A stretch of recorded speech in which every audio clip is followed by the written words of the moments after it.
আসসালামু আলাইকুম। আজকে একটি নিয়োগ বিজ্ঞপ্তি নিয়ে হাজির হয়েছি। এটা 177টি পদ রয়েছে। শুধু একটি পদে আপনারা আবেদন করতে পারবেন। তা হচ্ছে 123টি পদ অফিস সহায়ক। 123টি পদ রয়েছে শুধু একটি পোস্টে। তো এইখানে শুধু আপনারা এসএসসি হলেই আবেদন করতে পারবেন। তো চলুন দেখে নেওয়া যাক বিস্তারিত এই সার্কুলারটি। এটা হচ্ছে 177 পদে গণপূর্ত অধিদপ্তরে নিয়োগ বিজ্ঞপ্তি প্রকাশ হয়েছে।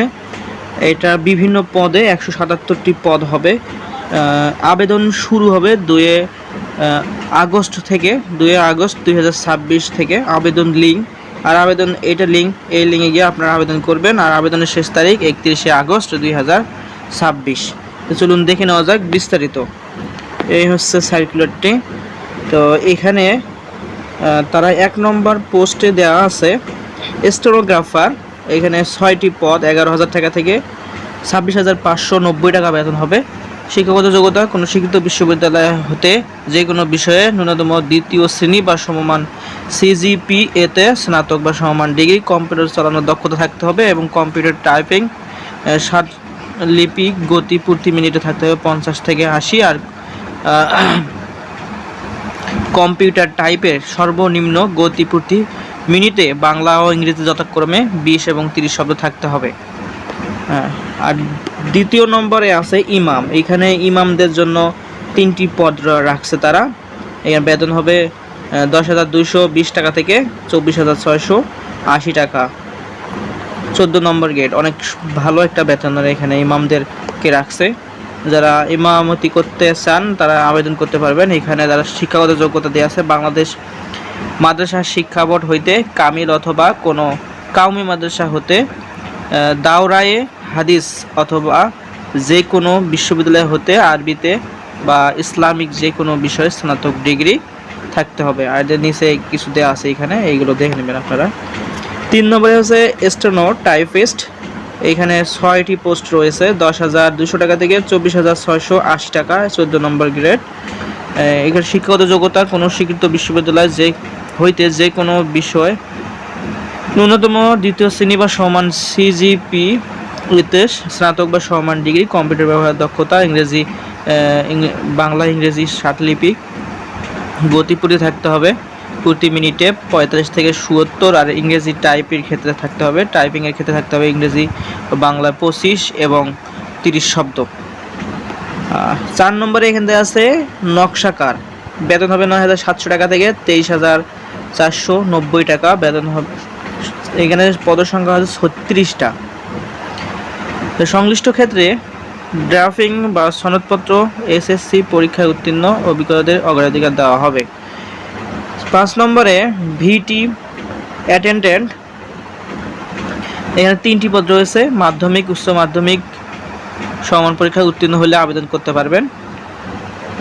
তারপরে এখানে 6 নম্বরে দেওয়া আছে অফিস সহায়ক MLSS।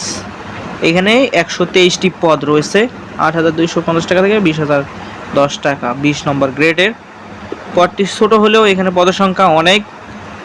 তো এখানে আপনারা আবেদন করতে পারেন। একবারে আপনারা বড় চাকরি পাওয়ার সম্ভাবনা অনেকেরই কম থাকে। তো তারা এটা আবেদন করে আর যদি চাকরিটা পেয়ে যান তো এরপরে অন্য চাকরির ক্ষেত্রে আপনি আবেদন করতে পারবেন, তখন আর কোনো টেনশন থাকবে না আপনার। তো ছোটো থেকেই বড় হওয়া লাগে। যারা ভালো স্টুডেন্ট তারা তো ভালো পর্যায়ে চলে যাবে। যারা একটু দুর্বল স্টুডেন্ট আমার মতো, তারা এই ধরনের পোস্টগুলোতে আবেদন করা অবশ্যই দরকার। কোনো শিক্ষাগত যোগ্যতা কোনো স্বীকৃত শিক্ষা বোর্ড হইতে মাধ্যমিক স্কুল সার্টিফিকেট বা সমান পরীক্ষায় উত্তীর্ণ হলেই হবে। মাধ্যমিক এসএসসি পাস হলেই এখানে আবেদন করতে পারবেন আপনারা। তো সব মিলে 177টি পদ। এখানে কিছু নিয়মাবলী রয়েছে, এগুলো পড়লে অনেক বড় হয়ে যাবে। তো শুধু আবেদনের শেষ তারিখ, শুরু এবং শেষ তারিখ বলে দেয়। আবেদন ফর্ম পূরণের ফি জমাদানের শুরু হচ্ছে 2/8/2026 সকাল 10টা হইতে।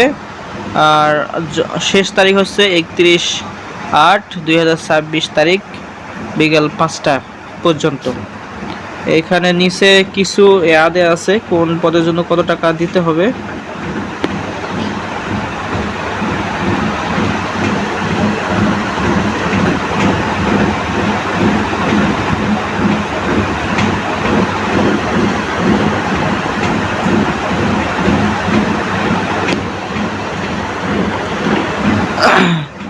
এখানে দেয়া আছে কোন পদের জন্য কত টাকা লাগবে। 1 থেকে 5 নং কর্মিক পদের জন্য 100 টাকা লাগবে, সার্ভিস চার্জ 12 টাকা, আর 112 টাকা মোট।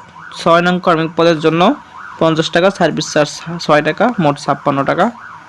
72 ঘন্টার মধ্যে জমা দিতে হবে, অর্থাৎ আবেদন করার পর 72 ঘন্টার মধ্যে জমা দিতে হবে।